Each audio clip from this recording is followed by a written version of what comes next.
Hey, everybody. Welcome back to another edition of the Triple Option. I'm back with my guys, Coach AB, Kevin Little, X's and Knowles, Video Vice Lord, and one of my personal favorite gentlemen in the world of college football, a Rollcast veteran. It's Dave Bartoo from CFB Matrix. And Dave, I want to let you know that you are like still my most popular episode of my podcast I ever did. And I talked to Florida State guys.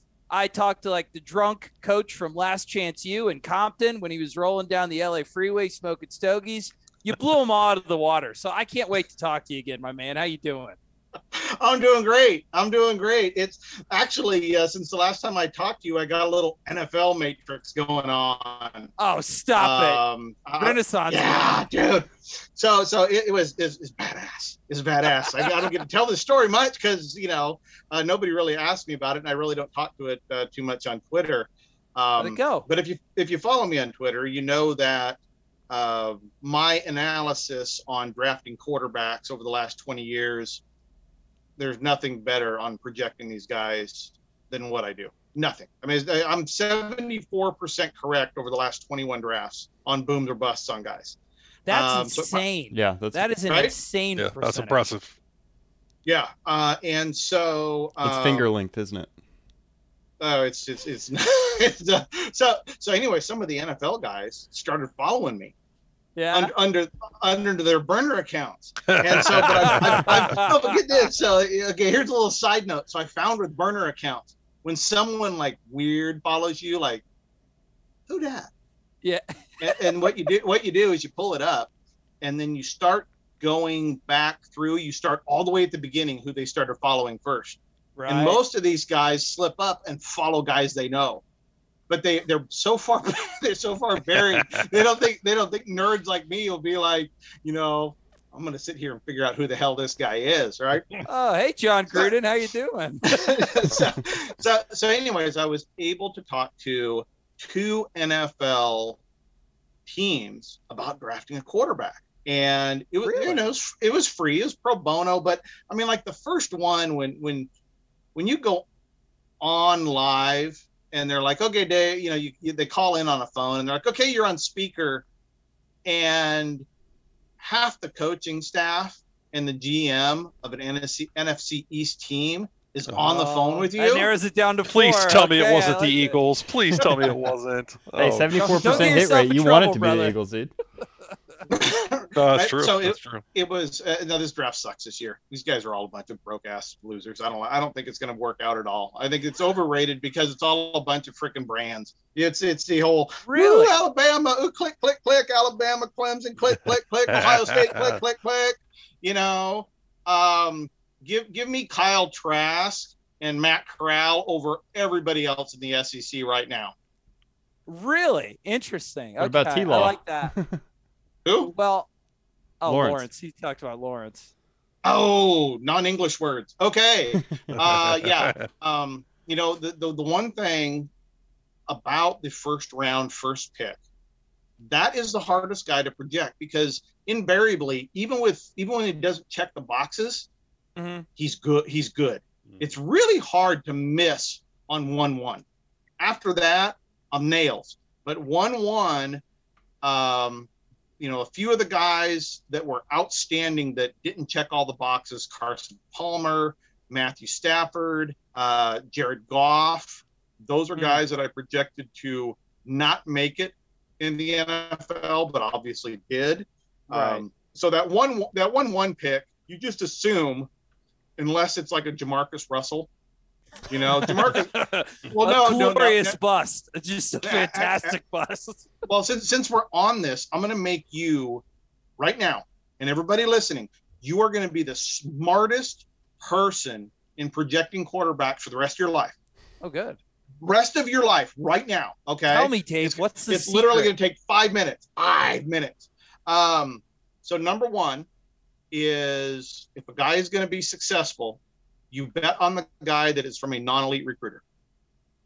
You know how in this last cycle, people are like, oh, people are down on Mac Jones because he's from Alabama, and Alabama quarterbacks don't do well. And people are down on dude from Ohio State because Ohio State quarterbacks don't do well.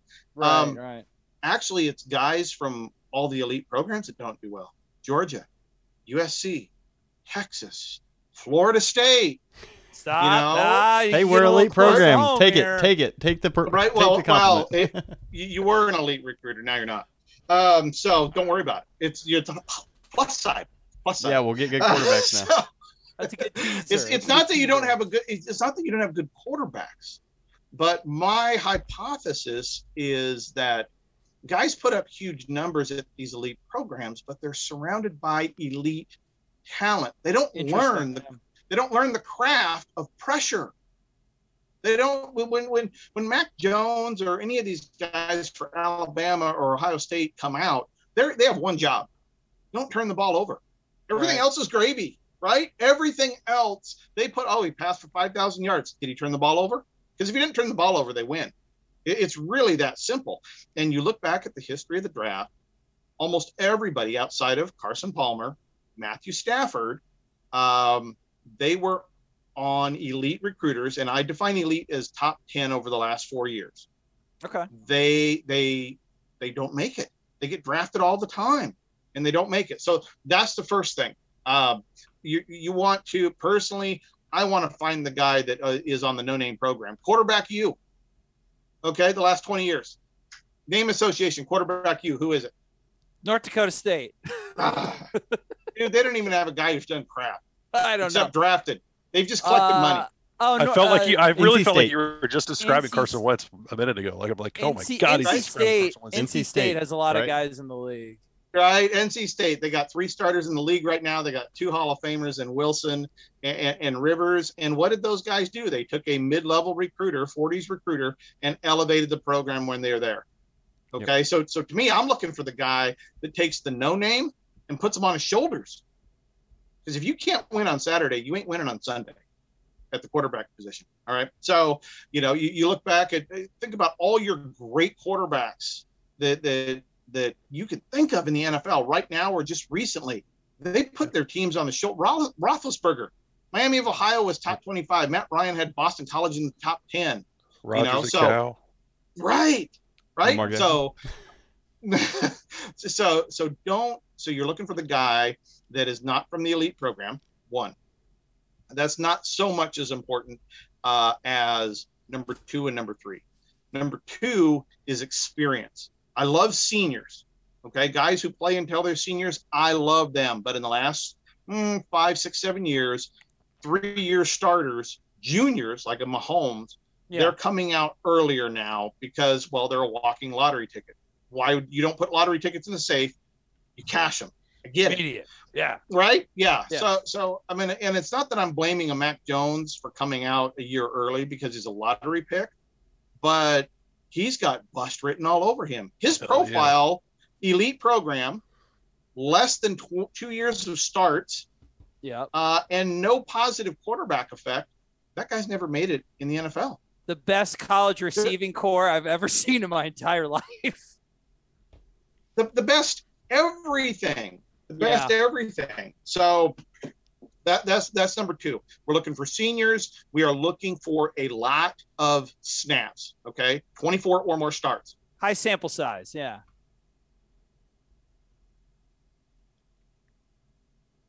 Uh-oh. Internet died. Now a lot of people will say, "Ooh, what about Tom Brady?" Well, Tom Brady's a senior. Tom Brady was not at an elite program. Michigan was probably the most overrated head coach of all time. He wasn't at an elite program, and Michigan's quarterback effect, while he was there, their record was on the plus side of expectations. Okay. Right. Actually, when you take Peyton Manning and Tom Brady and put them side by side on a piece of paper, the way I look at it, same dude. It's the same dude. It's amazing.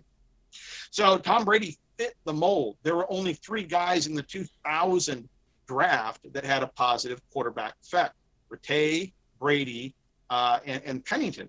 So positive quarterback effect, the easiest way for me to describe it is a guy that elevates the team. It's WAR. It's wins above average quarterback. Okay. So a Mac Jones doesn't get that chance, right? Because he's on an elite program. Right. He's interchangeable to some extent. Yeah. Right. So, but you think about, Dak Prescott, he carried Mississippi State. Wins above expectations, way above, right? So it's really easy. It's really easy. I'll tell you right now, guys that have a negative quarterback effect that have been drafted, there are 67 of them that have been drafted from 2000 through 2020. 61 of them never made more than 10 starts. Wow. So if you have negative quarterback effect, you aren't making it in the NFL. Wow. Period. I feel so much smarter now. I'm like Kevin You Costner should. in draft day. Right. Like, So there's only a couple of anomalies. Mark Bulger. I remember him. That's because that offense. Tyrod Taylor. The overachiever. Yeah. The biggest negative quarterback effect anomaly in the NFL right now is Ryan Tannehill. And there's that three doesn't of make any. That goes right? against. Yeah, Yes, it does. Converted wide receiver. It's because of that offense. Oh, you think with like the help from turn around, hand the ball off to Derrick Henry 100 times. but he's still there though. I mean, he's no, surviving. You're right. Yeah, absolutely. He's surviving. He is an anomaly. So you look at these NFL. So one of the things that we heard about a lot in the draft was, well, if he gets drafted to the right fit, the right franchise, the right fit. Who makes this shit up? I mean, really. Can you think of one guy that got drafted into the right fit that wouldn't have made it somewhere else on his own? Brady would be Brady without Belichick. Oh, wait a second. Right. I mean, maybe that was a lucky fit. Yeah. But maybe Brady is just really good. What about Goff with him without McVay? Yeah, there's one of them. Okay, maybe McVay is so good because Goff in my numbers was a bust. Okay, and I've been a Rams fan since my mom and dad babysat for Maxie Vaughn and Merlin Olsen and Jack Youngblood, and so casual. And when they drafted Goff, I was like, damn it. And so somehow McVay was good enough to elevate him. So I think, but that's your rarity. Most guys in the NFL that are starting that stick have positive quarterback effect in college. They elevate their team. So that's what you're looking for. Experience, lots of snaps, elevate the team. If you don't have those things, you are likely to be a bust in the NFL. So is that why like air raid quarterbacks might not be as successful, is because they're pretty much plug and play? No, you're onto it a little bit. You're onto it a little bit. Now, give us all of it, Dave. No, I know. You've got part of it. But the problem is when people talk about, the system quarterback, they're always talking air raid and pace and Chip Kelly. Okay. But Chip Kelly had an amazing offense no matter who was there, right? Yeah. Mike Leach has an amazing offense, amazing team, no matter who is there. Okay. Yes, he does. So do all the Northwestern quarterbacks that get drafted. So do all the Kansas State quarterbacks that get drafted. So do all the Duke quarterbacks that get drafted. The system quarterback, it's not the pace, it's the quality of the coaching. That's what you really want to find is, and look back at your great quarterbacks. We just said Cal at Aaron Rodgers. Was Jeff Tedford great without Aaron Rodgers before he showed up? No. He was great at Fresno State, but he wasn't great without Aaron Rodgers. No. What about NC State? Were those coaches great after Phillip Rivers left? No, I could tell you Chuck Amato wasn't an amazing. That's a Florida State connection. I can tell you the chest wasn't really lighting the world on fire with his coaching after Rivers. Matt Ryan with Boston College, Miami of Ohio guy with Roethlisberger. You go through it. That's kind of one of those little subcategories. I'll draft the Mariota that comes from a really good program. But there is a hesitation. That's why in this draft, even though Trevor Lawrence is number one, right? First round, first pick, he has a couple of strikes against him. He's from an elite program. The talent around him is way better than what Deshaun Watson had. Watson is a better quarterback than Trevor Lawrence, in my opinion. Okay. Higher ceiling.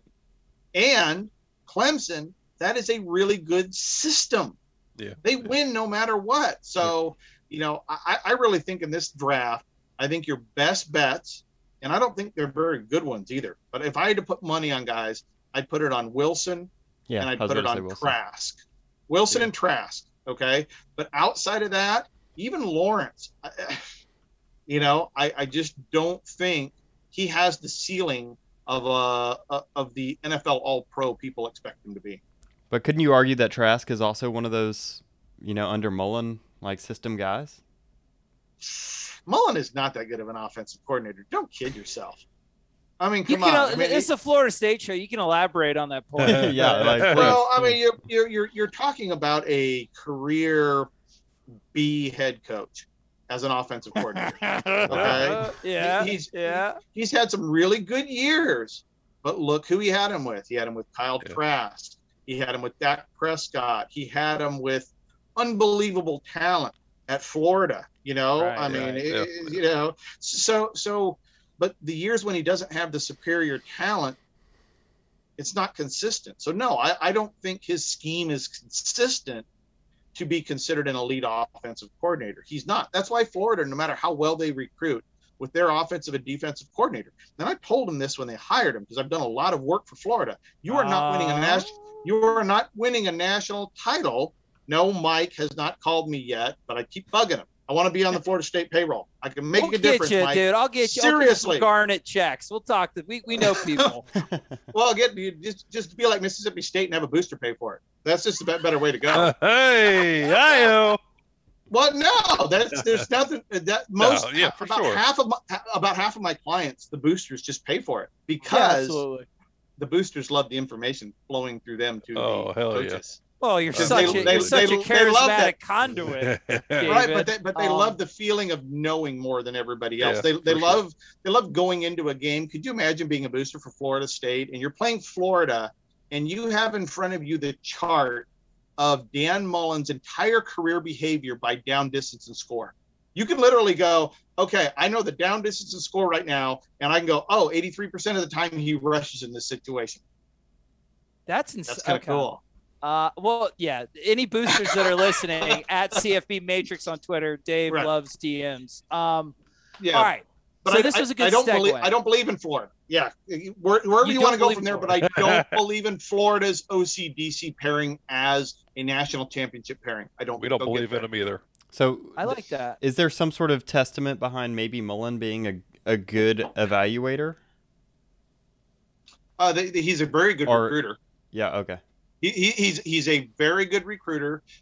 His development of players at Mississippi State.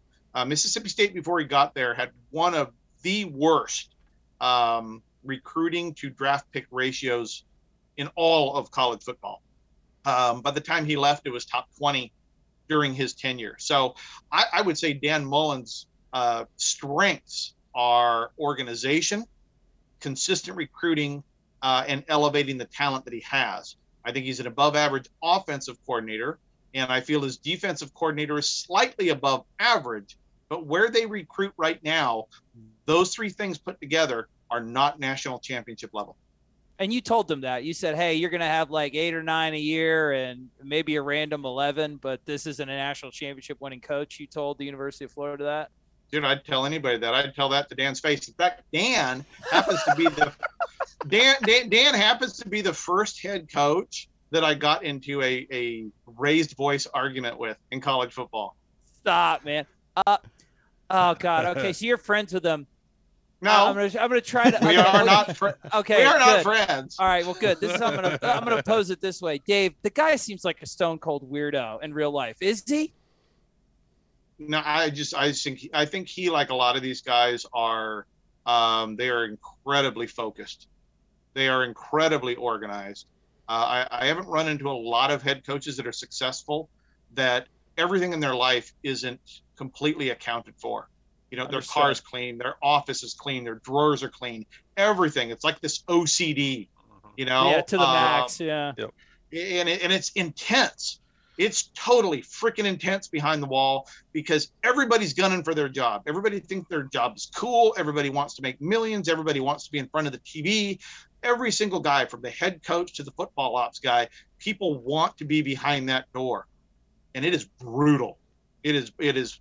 I couldn't do it.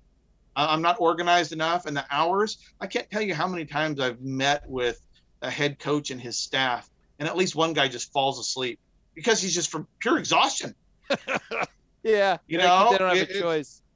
No, I like Dan. I like all the guys that I've worked with, that I haven't worked with, that I've met. I would say the thing that's really in common is they are exceedingly driven and focused on keeping their job and trying to win. And I think sometimes it goes so far that people say, that guy's kind of weird. You got to be kind of weird to take that job on, in my opinion. That makes sense. Now, shifting gears to Florida State. And for guys' background, as you can tell, Dave is a very high-level consultant for athletic directors, board of trustees, presidents, helped out on many, many coaching searches, something that Florida State has been all too familiar with in the past couple of years. Dave, you didn't have any contact with anybody from Florida State during either the Taggart search or the Norvell search, correct? Oh God, and I sent so many. If you got a FOIA pulled at Florida State, you'd literally see all the emails begging the AD not to hire Willie Taggart. I mean, it was like that's one thing we touched on in my episode, man. That really, like, you were a truther on that hire from the beginning. Can we go down that rabbit hole, please? Dude, I did. It was literally copy paste. I took emails I sent to Oregon AD and just pasted it over Florida State and sent it. And I got absolutely mauled in Oregon when I went on the air and said, this hire sucks, because this guy sucks. Everything about he does sucks. The only thing he's good at is being top 10 in penalties no matter where he's at.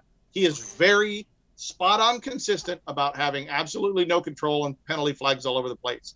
Outside of that, he doesn't do anything well. He doesn't hire well. He doesn't recruit well. He parlayed 2 lightning in a bottle seasons into massive paychecks at Oregon and Florida State. And that's the end of the story right there.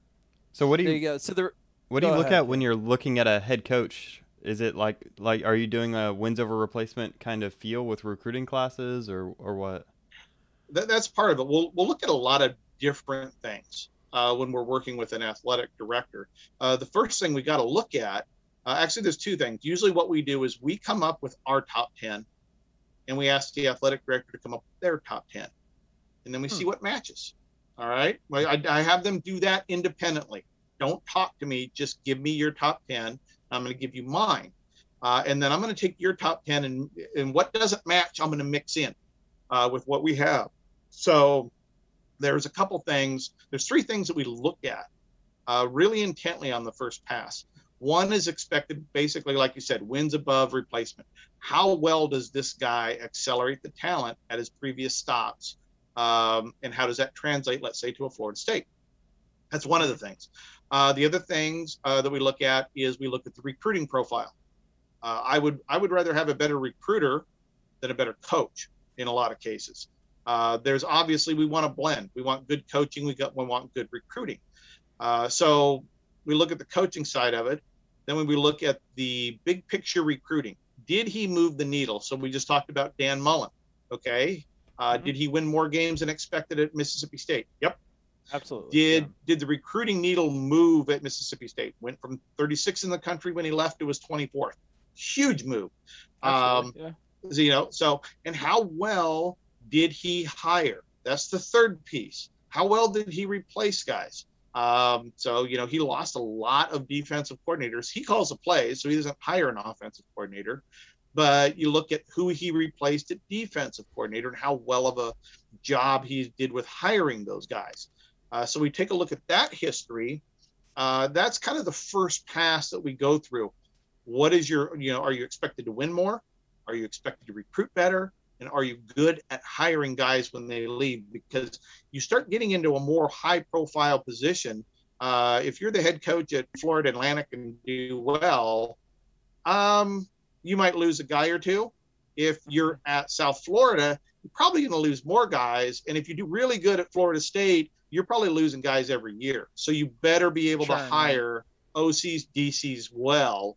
But we focus on that throughout the hiring process, no matter what the school is. Interesting. So what we tried to tell Florida State, please don't hire Willie Taggart. That didn't happen. We tried to, have you ever met Mike Norvell? And you told me about what your opinion was pre-hire of Mike Norvell, but can you just go over like how you graded that hire? Yeah, but there's nothing. I don't work for him, Right. so there's no personal relationship there. I would like to, because I do think he has an open mind for what we do. Absolutely, I agree with that. Yeah, whether it's in game or our recruiting analytics, we do most of the stuff we focus on isn't even in game stuff.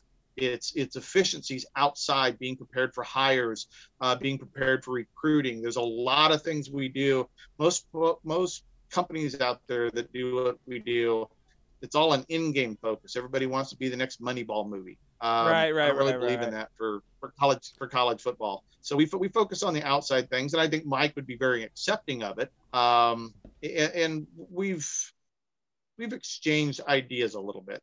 Okay. But so because of that, I kind of have a little bit more vested interest in watching Mike. But let's take a look at Mike from a higher standpoint. Okay, what we just talked about. So, right. So if I was actually working with the Florida State AD, let's eventually you will. Right. We'll get you in there. You in there. Which would be fun. I'd love to help Florida State win football games. I'd love to have you associated with the program. Or reduce attrition. Just even reducing attrition where the coaches got to coach more and recruit less. All those things. That is interesting. Okay, yeah, keep going. But you need to get hired. You need to be on that staff.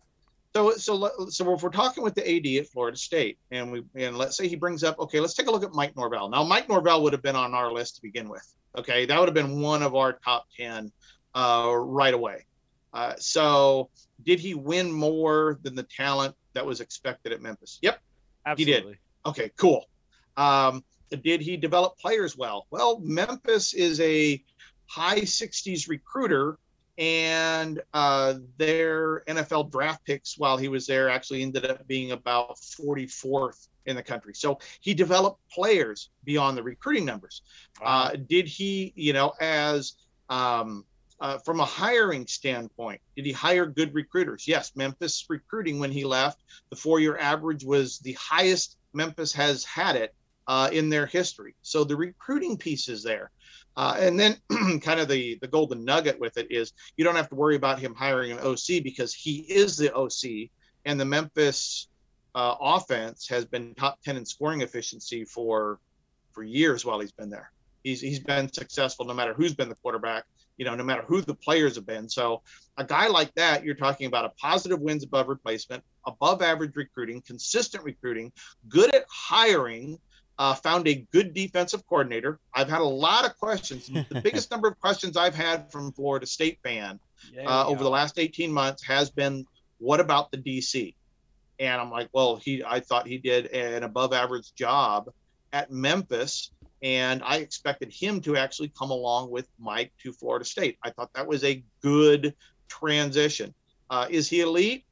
Time will tell. He hasn't called. Sample size is very small samples. Just 3 years, I think, of being a defensive with 3 or 4. Like there's a couple at Marshall, one at Memphis, and then one this year, right, Dave? Yeah. So it's an above average, but we can't get ahead of over our skis on the guy. Okay. And you got to remember too. So I like that hire as well. So you have elite offense and above average defense. Outside of Clemson, I'm trying to think of the best OC-DC pairing outside of Clemson that I can think of right now in the conference. It probably would have been Notre Dame before what's his face left. Who's UNC's? Right? UNC has I like Longo and the Army guy, right? The Army, the old Army DC. Yeah, the Army guy, whatever. He's average. Longo's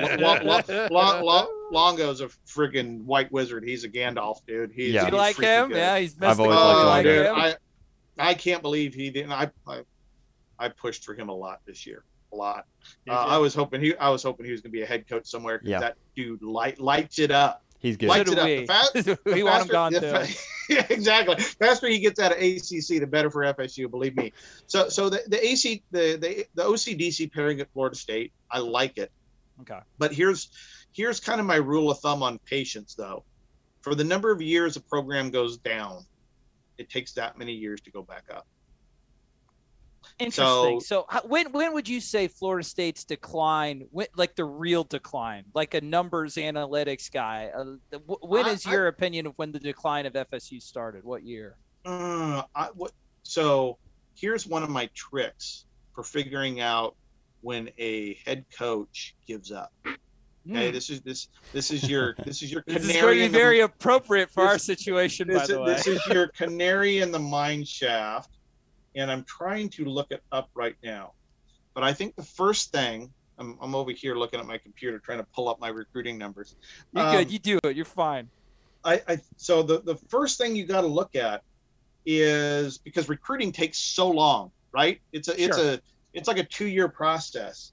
So like with Florida State, the first thing I'm looking at is, does the recruiting start falling off?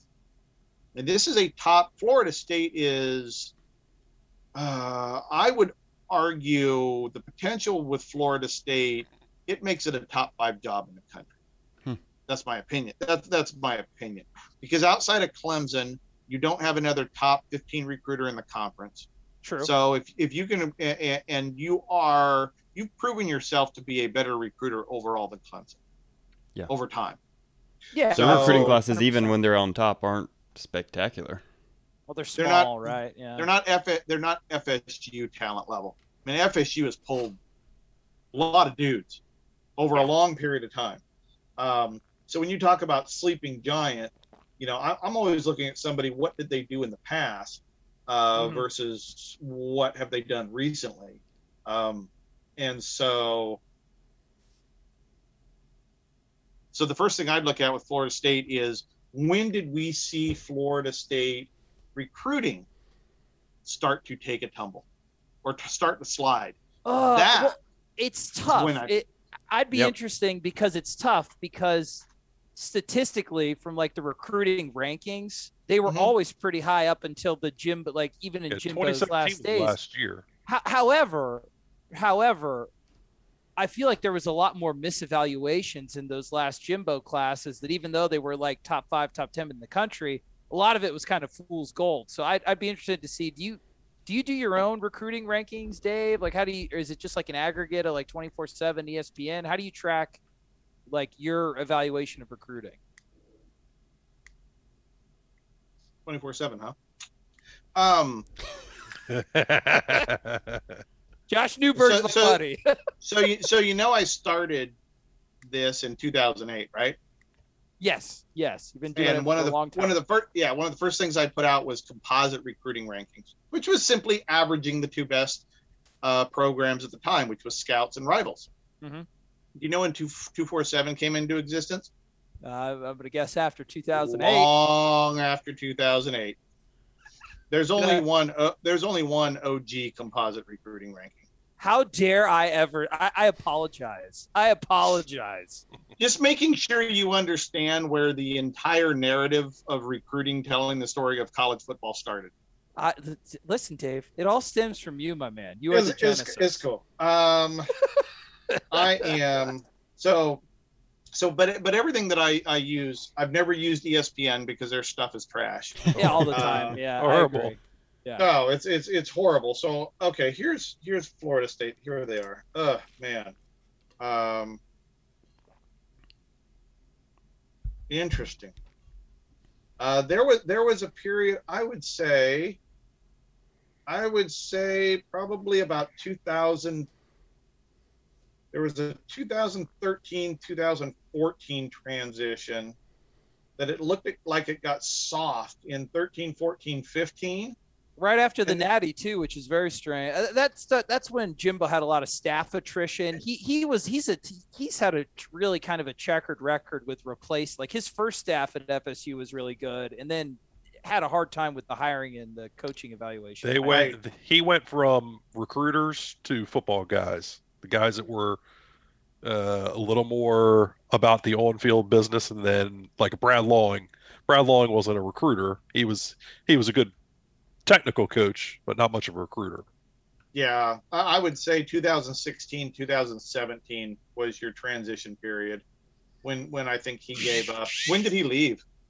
2017, right? 17, yeah, he left in 2017. Yeah, maybe he really didn't give up that much on the recruiting. It looks like he kept it decent. The last year, the 2017 was when he checked out after Alabama, and they pretty much quit. Yeah, and then you brought in the Willie, and all hell broke loose. The Willie. Oh, that's how he's going to be known from now on. Got boned by the Willie. All right, so this is a 4-year rebuild then, I guess. Yeah, it is, and I wouldn't even count last year. So I'd be looking for, I hate to say it, looking at 2024, 23, 24. And it might happen faster, depending on the quality of the coaching. Right? But that's 24 until we're like good, like top 10. Like you're talking about being a contender for a playoff spot. Yeah. Right. How do you think the transfer portal impacts the timelines now, though? Right. I mean, look at Milton. I thought McKenzie was the second coming of the Moore kid out of Boise State. Oh, God! Oh man, the guy, you see the guy in the corner. You're about to. I said that his so guy. many times. There's a Kev boner there. That's it. Yeah. He just made his life. But I'm not an X's and O's guy. I really don't watch football that much. I certainly don't watch it from an eye of I know what I'm talking about X's and O's wise. I just liked watching the guy throw the football. He seemed to throw it as well as anybody in college football. Right, Kev. Take a lap, man. I'm excited for FSU football just because Milton's potential and Norvell's offense. Well, I mean, wouldn't it be great if it got just cranked up to yes, it would. Yeah. Do you feel like the transfer portal is going to impact your job at all? Like how you judge some of these guys? Interesting. Oh yeah. Well, I have 3 different recruiting rankings. The one I publish is the composite one. We have the composite one, which just blends 2, 4, 7 and rivals straight up, right? 50-50. We also have one internal that adjusts for the portal. So everybody transferring around, I have, so if you have a 3-star guy that leaves Florida for Florida State, Florida loses him, Florida State gains him. We redo the rankings as these guys bounce around. And then we have a third one, which evaluates each guy that's signed, comparing him to everybody in the last 10 years at his position to determine the odds of him contributing as a starter. Holy interesting. hell. Okay. So I can take so for example, I can take a Florida State recruiting class, and I can run their height, their weight, their speed if it's available. I can run their demographics on the county they live in compared to the Tallahassee county they're going to. And I can say, okay, this guy at this position, this guy was a starter. Here are the odds of him starting. So I can take, what we do is we basically take each class and we project the number of starts that class is going to generate based on where they came from and their position guys previously. What the talent pipeline is, who he's got to be to start, basically. How do I subscribe to that service? How do we get those numbers? My man doesn't work for a discount. He's smiling right now. That's not a freebie. I have so many cool things that that I give. I mean, just our special teams report. I can tell your special teams coordinator this year. I can tell you exactly which teams to return, even kickoffs on right now. Who to return them on, what yard line to return it on, when to fair catch it. What are your odds of best field position versus every single team you're playing this year? It's John Papuchis. That's great stuff. Up, bro. Numbers are fun. Numbers are fun. Dave, let me know if you need someone on your team that can watch some film for you. He's a film junkie. Okay, here's my thing. When I watch college football games, the only guy I listen to is Chris Fowler. That's it. And it's just because I like listening to him, and he's used some of my stuff in the past in his broadcasts. He'll mix it in, but everybody else I listen to it on mute. And that's a wise choice. And I know it sounds strange, but I tell stories with numbers. Right. And I don't want Brett Musburger poisoning my brain and me going, oh, maybe this is a good coach. The numbers say he sucks, but Brett likes him. So that's why I listen to college football on mute. And yeah, and archery season for elk is September, so I really don't watch any football in September at all. So I've got a question. Go ahead, man. I've seen comparisons of Norvell thrown out with Scott Frost, both AAC guys that elevated the program, move on to, former blue bloods, or new bloods, whatever you want to call them. And so is there any validity to that claim? Do you see? I think that I feel that Mike has proven his offense much longer than Scott. I feel that Mike's recruiting numbers are better than Scott's. And what you can't account for is how much crap is going on behind the curtain at a program. Very so true. If you look at Nebraska's been bad for a long time. Yeah. They have cycled through a lot of guys, just like Michigan cycled through a lot of guys since their last national title. So there is a lot. I don't know how many cooks are in the kitchen at Florida State, but some of these programs have a lot of cooks. It's something that unless you're there and you just don't get a feel for how discombobulated everything can be behind the closed doors. Tennessee. Yeah. I think Texas. When he says all the cooks in the kitchen, I think Texas. Like that immediately Texas jumps out. Well, you think Nebraska, you think Texas, you think Tennessee, and you think Michigan. Yeah. I mean, name 4 other programs that have failed to hit the mark in the last decade. Yet pull, now Nebraska's not a top 15 recruiter, but they're the number 1 recruiter in their division, and they still can't win it. Yeah. Tennessee would have just hired our boy Mike Leach, Dave. But anyway, so interesting. So because of they had the verbal commitment. They had the verbal. We were close. That worked out well for him. That's okay. I got him in Mississippi State. I'm cool with that. Dave, so let me summarize. Let me see if I got this right. If you're looking at quarterbacks, you want the guy that succeeded despite the coach. And if you're looking at the coach, you want the guy that succeeded despite the quarterback. Kind of. It's one way of looking at it. I think it's more like on the coaching side, you want the guy that's succeeding no matter who the quarterback is. Right. Uh-huh. It doesn't matter. Consistent. The new quarterback, we still win. New running back, we still win. New offensive line, we still win. We are winning no matter what the talent is, versus the coach that got hot, Willie Taggart, at, let's say, a Western Kentucky Taggart, and then 4 years at South Florida before he was fired, Taggart, and ends up getting a job he shouldn't have. Hypothetically, of course, it's just pure hypothetical. Asking for a friend, right? Just asking for a friend. Yeah, just throwing it out there. I don't know if you do this or not, but Kevin's question got me interested. Is there like a good comp for like Mike Norvell as a coach, either maybe current or historical? Like, does his profile remind you of anybody else that people might be more familiar with? I don't know if you do this or not. So if you don't have no, I don't.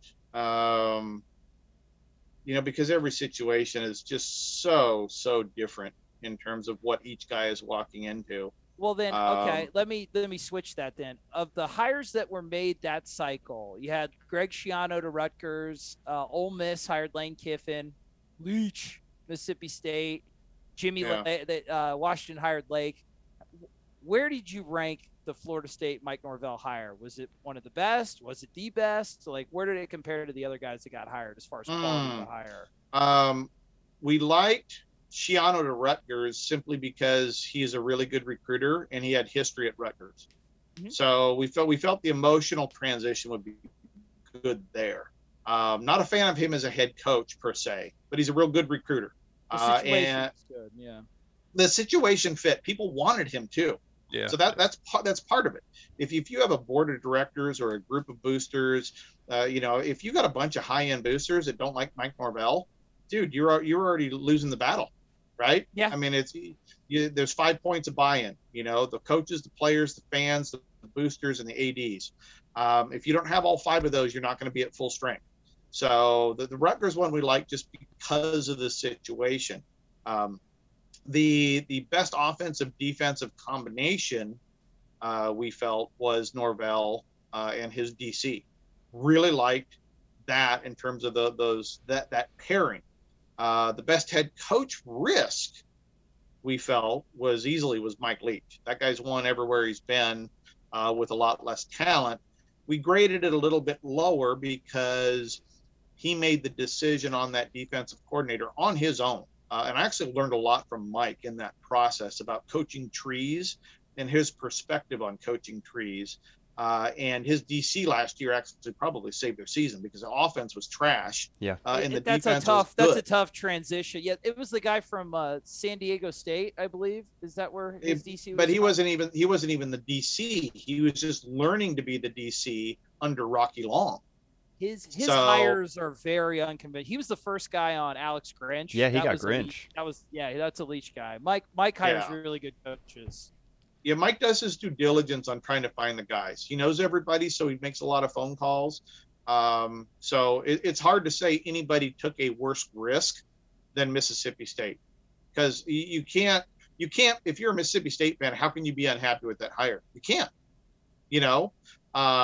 And there's a huge ceiling on that. Lane Kiffin, really good offensive coordinator. He actually did a really nice job at FAU. Recruiting the last 3 years at FAU were the 3 best years they've had in 20 years. The offense was good, whether the Briles guy was there or not. And it really seemed that he got it turned around.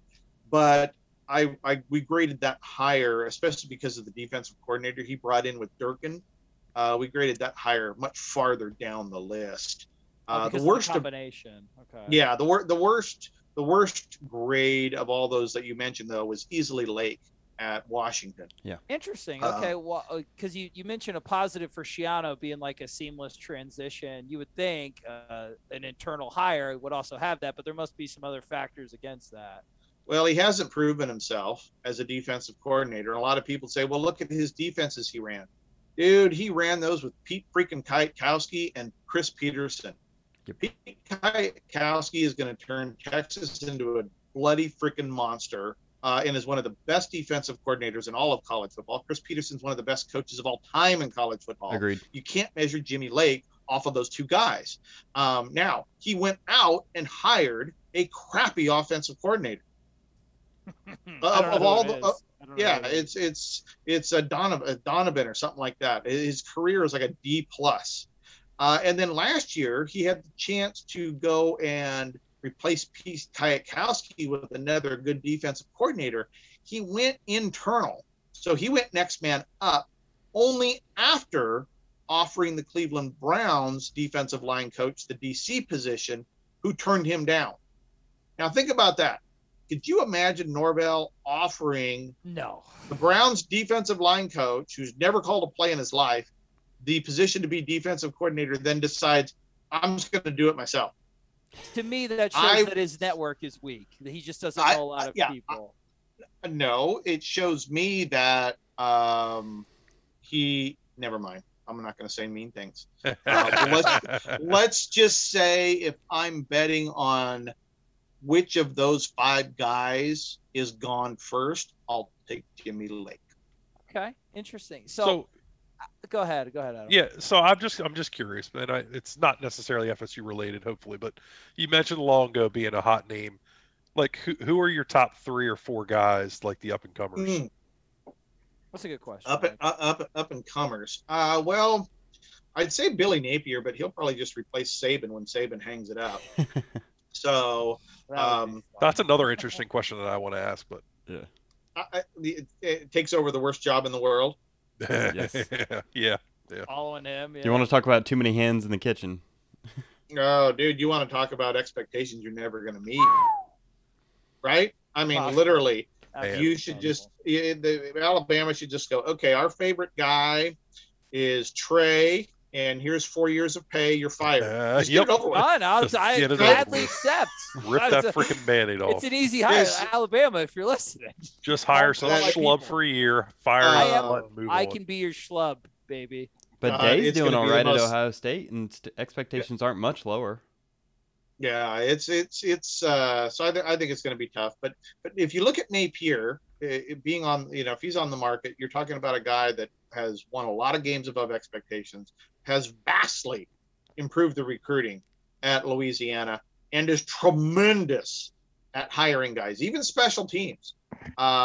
So I do have a bias towards Billy, but when you look at the numbers, his numbers are outstanding. He really can go get any damn job he wants. And I think that's why he's turning a lot of them down. Other guys that are out there, actually, what other guys. So what I'm thinking of is maybe what other guys would we have recommended if the AD had come calling about Florida State? Thank you. Right. Yes. There you go. I like Mike Norvell. I like Satterfield at Louisville. The guy that I really want, if I was working for Florida State, that I would have bet my paycheck on, that I'd have gone to bat for harder than anybody else, would have been Braum from Purdue. Yeah, that's the guy oh man. Dude, that guy wins football games. He's good at hiring. The Purdue's pulled top 25 teams recruiting classes since he's been there. This is a mid-70s recruiter. I think Braum's profile, he proved himself at Western Kentucky. He's been very, very good at Purdue. So that was in the Power Five. It would have been Braum and Satterfield, and I'm trying to think of anybody else. Because of the power of the brand, I would have called James Franklin. Okay. I think sure. you did. Yeah. Yeah. you got to make the phone call. Sure. AAC. No, I don't like anybody in the AAC. I still think Phil Longo would have been down the list, but I think that would have been a good non-head coach option. How do you feel about Willie Fritz at Tulane? Oh, I like Willie. Yeah, I've been a big Fritz guy for a while. Yeah, I thought he might take that crappy Kansas job just because he's from that area. That had some allure to it. But I mean, Kansas has only had two good head coaches, and they fired both of them. So basketball school. That's a pretty thankless job to go to. So I like Willie. I like Billy. Trying to think of some other guys right off the top of my head that could have been out there in the G5s. PJ Fleck was a name that was tied to Florida State for some reason. And give me Heat, dude. I don't believe in him. You don't row the boat? No, I don't. Row the boat? I don't do boat analogy. No. He just, I don't know. What do you think about PJ? Because that was a guy that was tied to FSU. There's a lot of guys associated with hires that get their name out there simply to get their name out there. Understood. They may not have been under consideration or not. PJ's done some good things though. Mm-hmm. I don't buy into the boat crap, but I do buy into his ability to recruit. Very good recruiter. He's a very good motivator. That's a good point. He's 50-50 on hiring coaches. He's not good at it yet. I can make him really good at it. So I think it'd have been a decent option, but I'd have had him well below Satterfield and Braum, below Napier. Fritz would have been good. Norvell is good. I'm trying to think of some of the other guys that maybe would have deserved. I'd have called Matt Campbell at Iowa State. Yeah, that was another guy that was associated. That's what the I mean, you gotta. I guess if I'm the AD at Florida State, I got to be looking at this. If this is a national championship program, this is a national championship brand. This is one of the top 10, top 5, top 3 jobs in the country long term. We live in a great state where the weather's good. There's players freaking everywhere. There's no income tax in Florida. I'm swinging for the fence every single time as I go down the list. I called, everybody. But those are the guys. I think in the G5. What about the Indiana guy? That's Dan Mullen. You hire the Indiana guy, you're hiring Dan Mullen. Oh, really? So, yeah. Wow. Yeah. That's you asked for a comp. That is Dan Mullen. He's a good recruiter. He is an okay offensive coordinator, and the biggest thing they have in common is they beat the teams they out recruit. Almost invariably, their record is like 90% against teams they out recruit. They struggle against teams they don't out recruit, which most guys do. Sure. But their best feature is they take care of business, both of them. But honestly, so if you put that at Florida State, we're winning 11, 12 games a year. Right. It's maybe not a bad option. I just think also in the situation, though, is I think Florida State fan needed something maybe a little more exciting. Yeah. A little sexier. Younger guy, program builder. Yeah. Yeah, okay, so we won 52-47, but dude, we scored 52 points. That was cool. Yeah, good call. Very true. I think part of, and a lot of it when I work with ADs is one of the first things I got to look at is how big is their pile of chips. Okay. Mm-hmm. And what I mean by that is how much risk can they take? So your AD at Florida State has not been there very long. So he can't really take a lot of risks. I look at it kind of like when Florida, Scott Strickland got to hire Dan Mullen. Scott was pretty new at Florida. He didn't have a big pile of chips. The guy before him, Jeremy Foley, could have hired Big Bird. Big Bird gone 0-48, and everybody would give him a raise. Right? Yeah. So he had a lot of room. He had a lot of leverage. Yeah. Right. So to operate. So part of the equation, I think, that I really try to get across to fans, it's not just as simple, just go get the best guy or go get the best risk or go take this risk because this guy has a high ceiling. Yeah, but his floor is so low, you might get, these ADs are making $1 million, $1.5 million a year. Are you willing to risk your job for a guy that might win you a couple more football games or get you a contract extension? Gotta understand the situation, read the room. So that's one of my analogies that I try to use for fans when you're looking at an AD having to hire a new head coach is how big is his pile of chips. The bigger the pile, the bigger the risk he can take. Yeah, how much political capital does he have? So before, I just want a couple things before we wrap up, which sucks, man. I could talk to you for a week. Yeah, seriously, holy crap, you're amazing, dude. So Dave, what's your opinion? How much weight did you put on the results of the 2020 season, and has your opinion of Mike Norvell changed either up or down based on the first staff that he assembled, how he's recruiting, just what the games looked like? Like, how much weight do you put on 2020, and did it affect your opinion of the Norvell hire at all? Zero. Literally nothing. Why nothing. is that? I just it was, look, I got a kid in college that plays sports. Mm-hmm. This year for athletes sucked. It sucked. It was hard. It was demanding. Right. It was strict. It was just difficult. And I understand the university liability.